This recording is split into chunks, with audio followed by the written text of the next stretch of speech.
na po guys. Grabe, ang dami.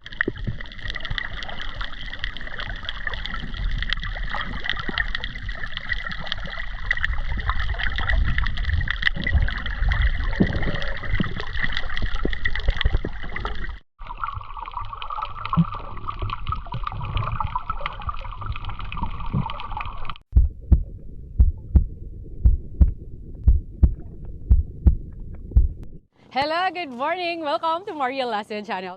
Today's video, sa wakas, makapag-harvest na tayo ulit ng isda. For the first time po ako ulit makapag-harvest ng isda sa bungsod since nakabalik po ako galing sa Australia. Dahil pinaayos ko po talaga muna ang bungsod dahil part po talaga sa aming maintenance para hindi po ito masira. So yung bungsod po guys ay nandito. So hindi ko po alam kung gaano po karami ang isda na pumasok po sa aming bungsod trap. Kaya guys, tara tingnan na po natin kung gaano karaming isda. Low tide po ngayon ang dagat. Makikita nyo po medyo malakas yung current. Grabe oh. Pag low tide po kasi yung dagat, pag ganun. Pag high tide, ganun naman po guys. So kailangan po natin mag-dive. Hala, mapadive na naman po tayo ngayon. Maganda kasi i-harvest yung isda sa bungsod pag ganito po yung dagat. Dahil malinaw po talaga yan. Kitang-kita natin yung isda. Tara guys, I'm hoping na maraming isda po ang makuha. Actually, parang kinakabahan ako. I have a feeling na maraming kuha. Kasi first time po naming ma-harvest ngayon since binalik po yung bungsod. So, tingnan po natin yung dagat. Hala, malamig siguro. Ito po yung dagat. Ay, ang lamig. Kasi panay ulam po dito sa Siargao. Good luck! Tara! Maglagay po tayo ng cover sa ulo. Just in case po, merong isda na mag-jump sa ulo ko. Woo!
Ang daming isda guys, grabe. Simulan na po natin pagpana.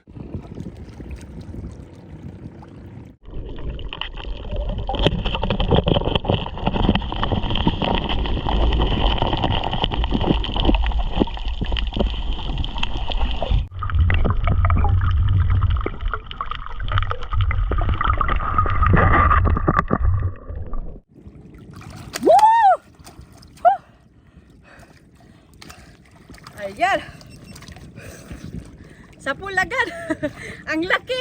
Lifty na. Ang laki. Mga 2 kilo po ata ito. Sobrang laki. Nag-awayan po talaga kami. Malakasan. Aray ko. Bata-bato na isda, guys. Ayan. Marami pa pong isda. Continue sa pana.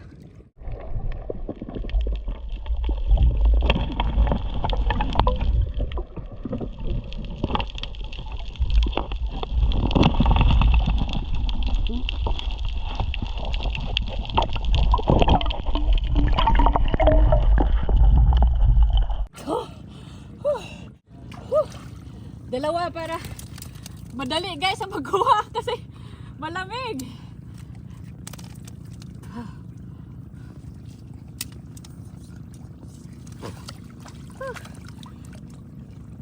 Huwag sa ibabaw.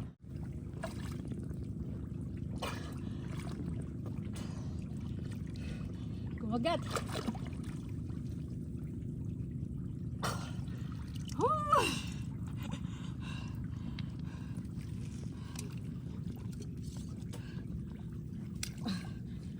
Bansa ang tawag to sa amin. Ang dami pa po.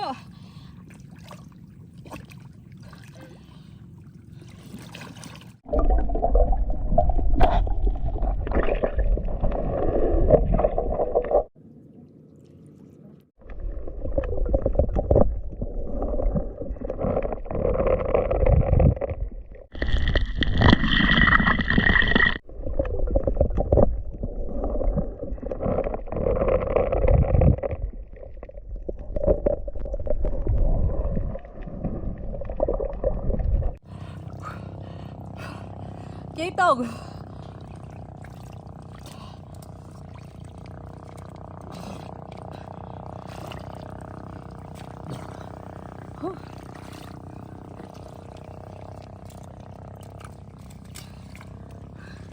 Marami na.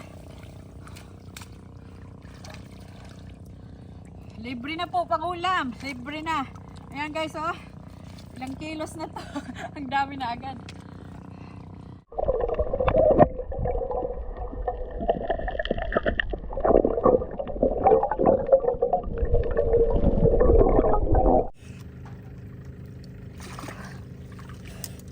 Ang lamig.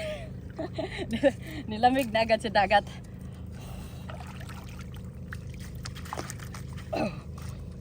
Ang dami pa pong isda.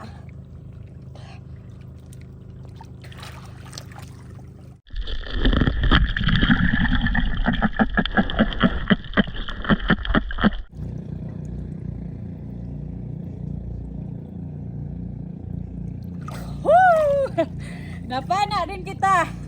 Pinahirapan talaga ko. 2 beses ko muna bago na ano talaga, oh. Ito yung umpisa. Napakahirap panain itong tribali. Napakaliksi, napaka-energetic. Ayan. Oh!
4 na talaga, hindi na isa. Para mabilis ang pag-harvest. Uy, Nilalamig na. Nilalamig na.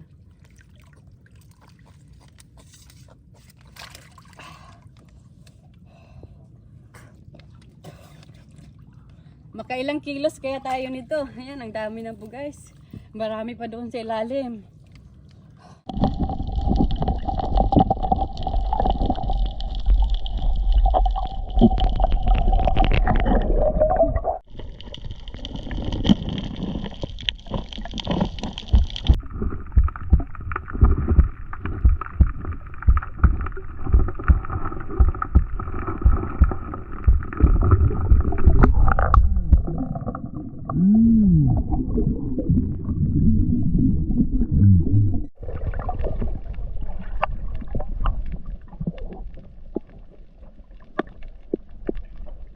Grabe, yung pinana ko lang po yung isda, pero ito po yung na ano po, tamaan kanina. Ako lang po bato. Ayan po yung mukha.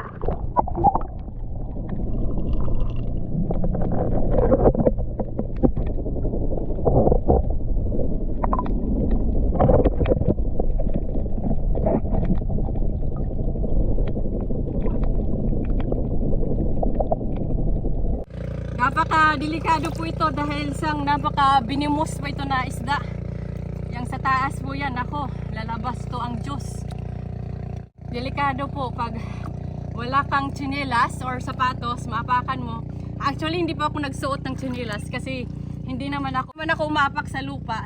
Tapos, ayan, ang laki, parang buntis ata ito. Whew.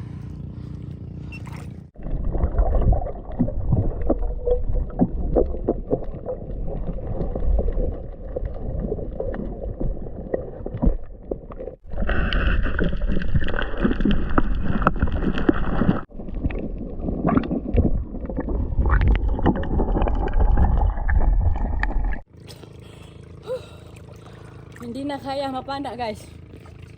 Nagamit na talaga natin nito. Woo! Merong bayanak. Medyo mataas na to.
Guys, ito na po yung nakuha. Hala, I think more than 10 kilos. Wow, thank you Lord sa napakadaming blessing.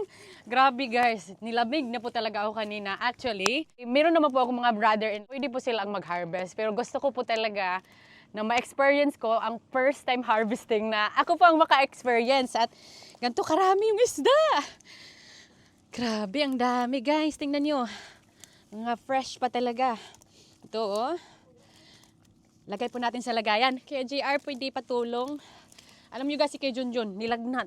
Kasi nga sa panahon, lagay na lang natin dito. Wow! Buhay na buhay, mga presko. Ganito po talaga. Isang araw lang to guys sa bungsod ha. Isang gabi. Ganyan nakarami. Wow, ang dami. Mga buhay pa! Ito, napakalaking isda. Grabe, ang sarap nito. Sinabaw, kaila nanay at tatay. Favorite nila nanay. Daming isda guys. Isa-isang araw lang to, imagine. Sa isang gabi, nakapag 10 kilos na to. Estimatedly lang guys ha, mga 10 kilos na ito. Puli bukas, marami pa pong isda. Grabe, ang dami. Yung iba, favorite na favorite ko talagang kinakain. As in, panay jump pa talaga ito guys oh. Fresh na fresh ang ating squid. Aming iba't ibang isda. Mga isda sa bato. Saan po ba yung favorite nyong isda? Ito ang lipti. Nako, kung napakadami siguro pumasok na ganito sa bungsod. Minsan po kasi as in the group po talaga sila. And then, ito yung mga buhay pa. Adlo. Marami. Yung iba nga hindi na namin na-harvest kasi napakahirap nila, napaka-energetic. Ito naman ay yung tawag po to sa amin, langog. Tribalis. Ito yung tawag sa amin, bansa. Napakalaman po to na isda. Minsan, dinadaing po namin ito. Panay jump lang talaga. Ang dami namin kuha ngayon. Isang gabi lang po to guys. Thank you so much sa blessing. Sipalit natin yung malalaki dito para dalhin sa bahay. May panglibre na tayo. Hindi na bibili ng isda talaga doon sa amin. Lagay lang po yan sa fridge. Favorite din kasi ni nanay at tatay yung mga gantong isda. Saka yung buras, Michael, hindi, lutuin na lang natin yan, sinugba. Ito yung mga adlo, lagay na lang natin dyan, adlo. Magsugba tayo, naku, ang sarap nito. Ito, mga adlo, maliliit. Magsugba tayo agad. Grabe, ang sarap ng mga bagong huli na isda. Ito na, nahulog na. Dami. Hindi ko po ini-expect talaga na ganito karami ang mahuli namin. Sa isang gabi lang guys, ha? Kasi hindi mo talaga malalaman. Swerte-swerte po talaga ang bungsod. Either, ha? Either mayroong kuha or wala. Pero hindi talaga ma-zero po guys ang bungsod. Palagi po talaga may kuha kami. Average mga 2 to 3 kilos sa nakukuha po namin sa bungsod. Mag-ano na tayo? Sugbahin natin ngayon. Kinilaw. Itong mga liliit. Hindi na talaga namin maiwasan na may mga maliliit. So guys, ito na po. Naghati-hatian na po. Merong mas marami, merong mas hindi. Kasi yung mga kinuha lang mga favorite. Actually, itong naiwan, para naman to sa lahat. Kasi alam nyo naman guys, sabay-sabay lang naman kami kumakain doon sa bahay. Kaya ayan, safety na guys. Yung iba kasi may bibigyan din po sila. Share. Kaya ito po. Ito, magkilaw tayo. Magsugba ko guys. Gusto ko magsugba. Ito yung sugbahin ko. Ito, kinilaw. Ngayon ko lang nalaman na pwedeng kilawin din itong ano tong tawag, bansa. Magsugba tayo guys. Maraming sili at bombay. Bagong kuha pa talaga. Yan ang masarap. Yan ang maganda dito sa bungsod dahil mga sariwa talaga ang makakain nyo pong isda. Sure na sure. Bubuhay talaga kayo dito sa bungsod. Napakalaman po kasi ito na isda. Oh. Ito yung maganda. As in, walang masyadong buto. At napakalinis.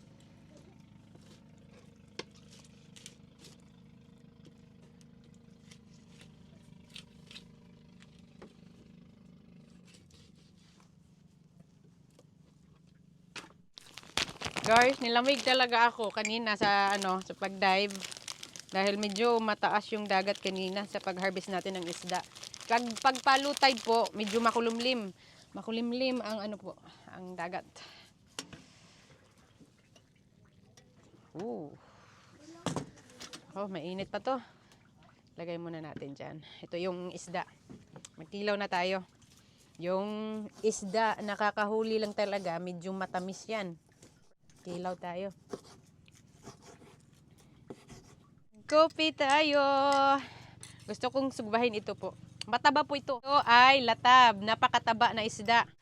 Pag palutay na naman po itong bungsod, meron namang bagong papasok na isda. Grabe guys, as in yung blessing talaga nagbabalik. Ginastusan man siya, pero grabe din po talaga, worth it po. Dahil saan ka pa makakuha ng mga preskong isda? 10 kilos for one night. I'm very happy with that. Minsan po kasi yung swerte, hindi mo talaga malalaman. Minsan kasi may mga isda talaga na pumapasok na in the group. Grabe talaga yung swerte na yan. Maraming nagsasabi na, kami lang po ba dito may bungsod? Parang na na daw namin tong dagat. Hindi po yan totoo. Marami pong bungsod na iba po yung may-ari. Ito po, hindi po yan amin. Kapitbahay po yan. Yan po. So yung sa amin, nandito lang. Meron din po sa kapitbahay. Ayun, sa unahan. So pag dito pa talaga kayo guys, nandun sa unahan, maraming bungsod po dyan. Siyempre, yung isda, kung mayroon man pumupunta dito na area, nagsishare na talaga yan sa bawat bungsod. Hindi lang po kasi kami dito talaga ang may bungsod. Siyempre, magastos po talaga pag may bungsod. Pero sabi ko nga, worth it po talaga dahil yung nakakain nyo pong isda ay very fresh at napaka-healthy po talaga. Oh. Masarap po talaga pag pag nilalamig kayo. Maya-maya na ko guys, magbasis na ako. Kumusta yung kinilaw, Ate Ters? Yan, malapit na. Nasaan yung suka? Kailangan maraming suka yung gagamitin natin para masarap talaga, maluto. Maluto. Tsaka yung sinog ba? Lagyan na lang natin ng asin kasi Sugbahin to lahat? yes, nakakagutom na. Tingnan nyo guys, yung iba, nag-start na. Ganto dito sa bungsod. Dito po tayo. Oh. Maganda rin po yung yung squid pag hindi masyadong luto talaga. Dahil magiging makunat na ito. Naku, yung mata sasabog to. Kailangan tusukin yan ng kutsilyo. Masabog po kasi yan eh. Nasaan yung paypay? Paypay. Walang laingin mo para masarapin. Ito yung masarap. Ito yung gusto kong isda rin.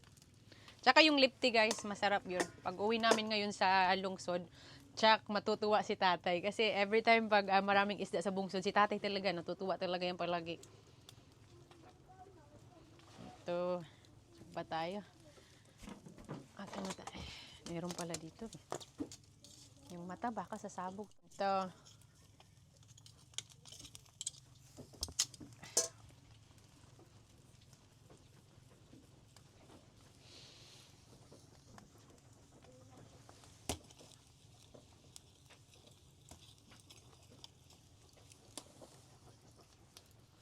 So, ba tayo ng latab.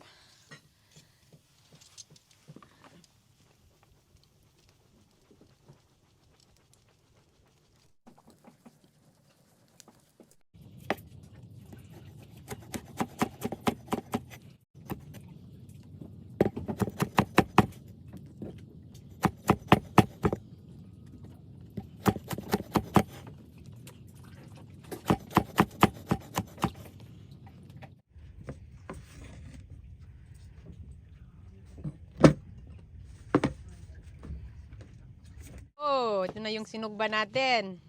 Yung fresh po na squid. With ink.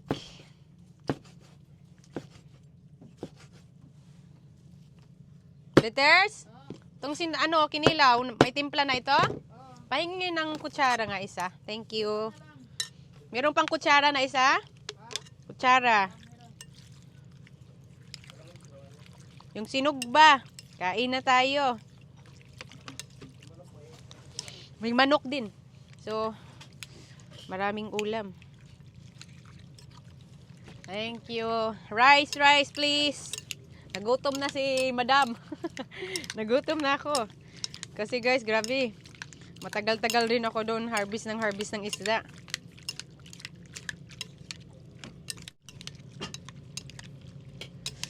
Ang angha.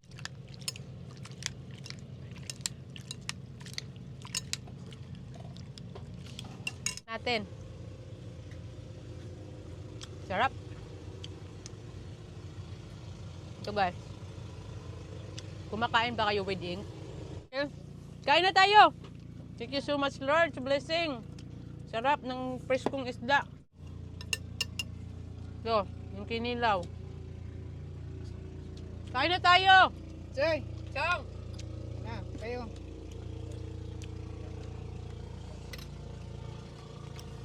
Sarap.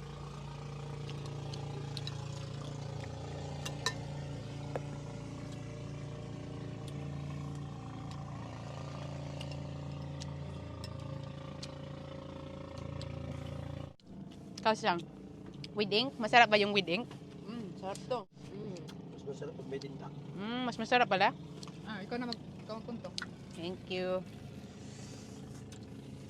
Next ano yung kami? Kalakutan ko kasi. Sarap ng kainan pag presko. Package talaga yung bungsod.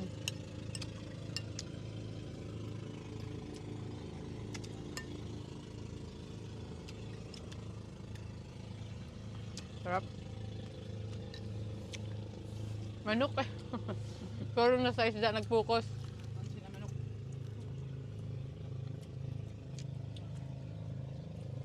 At dito po nagtatapos ang ating video. Maraming salamat po sa inyong panonood. Please mag-like at subscribe aking channel. Thanks for watching. Bye!